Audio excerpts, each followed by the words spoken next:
ಏನು ಉದ್ದೇಶ, ಅವ್ರು ಮಾತಾಡೋಕ್ಕೆ ಮುಂಚೆನೇ ಅವ್ರ ಮನಸ್ಸಿಗೆ ಬರೋಕ್ಕೆ ಮುಂಚೆ ಗುರುಗಳು ಗೊತ್ತಾಗುತ್ತೆ. ಅದರಿಂದ ಗುರುಗಳು ಸ್ಟಾಪ್ ಮಾಡಿದ್ರೆ ನೀವು ಮಾತಾಡುವಾಗ ನಿಮ್ಮ ಮಾತನ್ನು ರಿಜೆಕ್ಟ್ ಮಾಡ್ತಾ ಇದ್ದಾರೆ ಅನ್ಕೋಬೇಡಿ ಅವರು, ಅಥವಾ ನಿಮ್ಮನ್ನು ರಿಜೆಕ್ಟ್ ಮಾಡ್ತಾ ಇಲ್ಲ ಅವರು ಪರಿಸ್ಥಿತಿನ ಸರಿ ಮಾಡೋಕ್ಕೆ ಸತ್ಯವಾದಿ ಇನ್ನೊಂದಿದೆ ಅಂತ ತೋರ್ಸಕ್ಕೆ ಹೋಗ್ತಾ ಇದ್ದಾರೆ.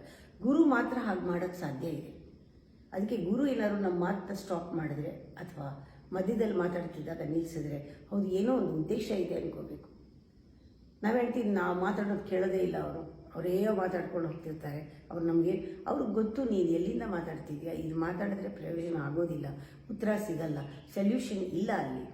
ಅದನ್ನು ಕೇಳ್ತಾ ಕೂತ್ಕೊಂಡ್ರೆ ಕಾಲ ಹರಡ ಆಗತ್ತೆ. ನಿಜವಾಗ್ಲೂ ಈ ರೀತಿ ಯೋಚನೆ ಮಾಡ್ಬೋದು ಬದಲು ಈ ರೀತಿ ಯೋಚನೆ ಮಾಡ್ಬೋದು ಅಂತ ತೋರ್ಸೋಕ್ಕೆ ಅವರು ಹವಣಿಸ್ತಾ ಇದ್ದಾರೆ ಗುರುಗಳು ಅಂತ ನಮಗೆ ಗೊತ್ತಾಗೋದೇ ಇಲ್ಲ. ಅವರು ನಾವು ಮಾತು ಕೇಳೋದೇ ಇಲ್ಲ, ಅವ್ರು ಹಂಗೆ ಮಾಡ್ತಾರೆ, ಇವ್ರು ಹಂಗೆ.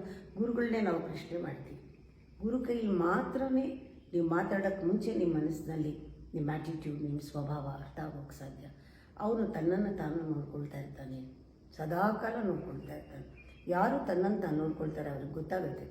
ಬೇರೆಯವ್ರು ಮಾತಾಡುವಾಗ್ಲೂ ಇವರು ನನಗೋಸ್ಕರ ಮಾತಾಡ್ತಿದ್ದಾರಾ ಅಥವಾ ಅವ್ರು ಇರೋ ಹಾಗೆ ಹೇಳ್ತಾ ಇದ್ದಾರಾ, ಈ ಒಂದು ಇಂಟ್ರೋಸ್ಪೆಕ್ಷನಲ್ಲಿ ಬೇರೆಯವ್ರನ್ನ ಅರ್ಥ ಮಾಡ್ಕೊಳ್ಬೋದು ಚೆನ್ನಾಗಿ. ಇದು ಒಂಥರ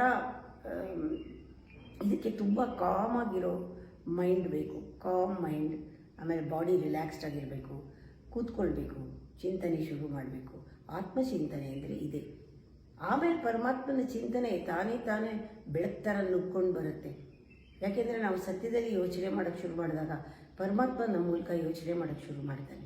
ಆ ಸ್ಥಿತಿ ಬರಲಿ ಅಂತ ಇದು ಈ ಇಂಟ್ರೋಸ್ಪೆಕ್ಷನ್.